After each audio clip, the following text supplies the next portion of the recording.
Je to rebel. Při zatýkání 3 vojáky těžce zranil, 2 zhmoždil a 1 zesměšnil. Nic jsem neukradl. Zeptejte se babičky, komu patří ty šperky. Proč tady vlastně není? Protože si ji odnesl čert. Na vlastní oči jsem to viděla. Sám vidíte jasnosti, jaká je to rodina. Peklo se nikdy nemýlí. To je důkaz. Navrhuji zavřít ho na doživotí. Na doživotí? To jako do konce života? Ano, jeho jasnosti navrhuji ho zavřít na doživotí do konce života. A ztrátu majetku. Spravedlnost je spravedlnost. A to řeknu tatínkovi a ten vám vyhlásí válku. Vyhlásí válku! Tatínek vám vyhlásí válku. Odnesli to pryč.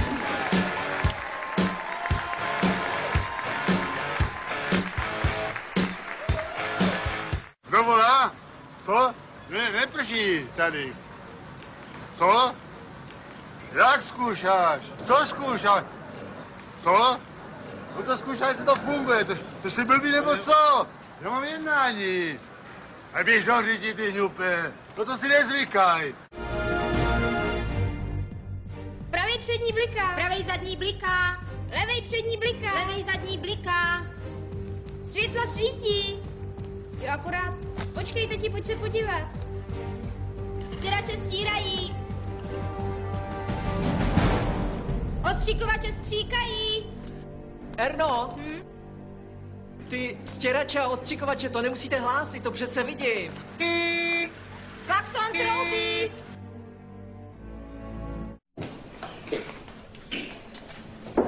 Jmenuji se Igor Hnízdo. Na tuto školu dávají učitele za trest.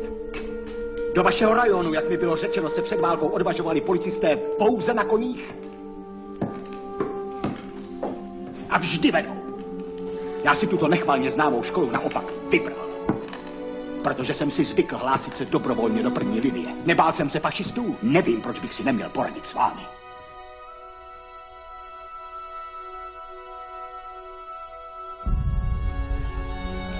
Jdeš pozdě, Rosenheim. Víš o tom?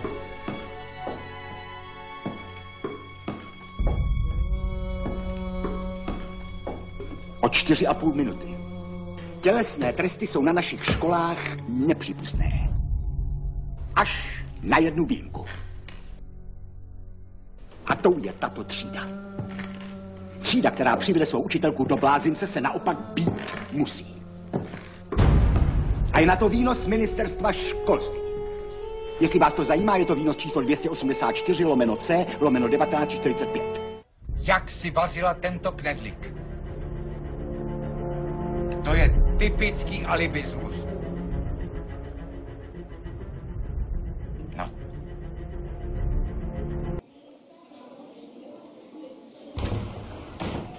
Tolik hrůzí, co je v těchto deskách, nebylo ani ve smolných knihách středověku.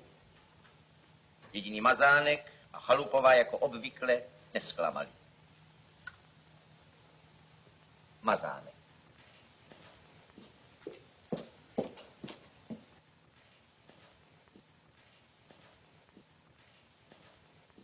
Na tělocvik máte samé výborné. A nyní ukázka, jak hluboko může poklesnouti septimán. Kulíku propadáte skoro ze všech předmětů. Výjima mravů a tělocviku. Hrůza, vy, čutá listo. Vezměte si příklad tamhle z Chalupové. Chalupová opět s vyznamenáním. Tak jen tak vydržte. Tady máte příklad, jak důležité je ve škole dávat pozor. Nechtěla byste za 100 korun drobný? Prosím vás, co já s tím budu dělat? To se hodí, ne? Každou chvíli chce někdo drobný. To je pravda. Jeden mi sem chodí každý den. Jo, a co chce? To já nevím, co chce, ale říká, že za 10 korun drobný. Kdo ví, co má za lubem? To on, jestli se mu třeba nelíbíte. Myslíte? A že nic neřekne? Třeba se vás plachej.